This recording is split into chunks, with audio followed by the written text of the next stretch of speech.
తాడేపల్లిలో ఒక 10 ఏళ్ల పాప సహస్ర హత్య కేసులో ఇప్పుడు సీసీటీవీ ఫుటేజ్ సంచలనంగా మారింది. హత్య జరిగిన టైంలో ఒక వ్యక్తి కదలికలు అక్కడ అనుమానాస్పదంగా ఉండడాన్ని మనం గుర్తిస్తున్నాం. గోడ చాటును దాక్కొని నక్కి చూస్తున్నాడు అనుమానితుడు. ఎవరో చూశారన్నట్లుగా వెంటనే అక్కడి నుంచి పరారవుతున్నాడు.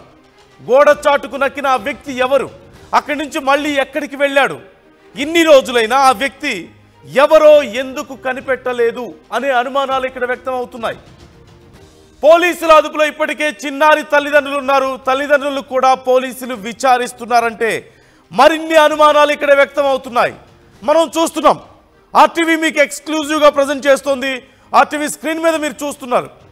సహస్ర హత్య, అత్యంత దారుణంగా సహస్ర హత్య గావించబడిన సమయంలో ఒక 10 ఏళ్ల పాప 20 సార్లు ఒక 10 ఏళ్ల పాపను అత్యంత దారుణంగా కత్తితో పొడిచి హత్య చేసిన సమయంలో, అదే సమయంలో ఒక వ్యక్తి గోడ చాటు నుంచి అక్కడ నక్కి చూడడాన్ని మనం గమనించవచ్చు.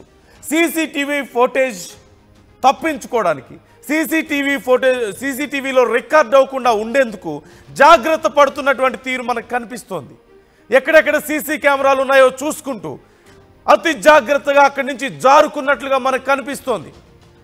బయటకు వచ్చిన తర్వాత ఒక వ్యక్తి చుట్టూ చూసుకొని ఇటువైపు సీసీ కెమెరా ఉందని గమనించి వెంటనే వెనక్కి పోవడాన్ని మనం చూడొచ్చు.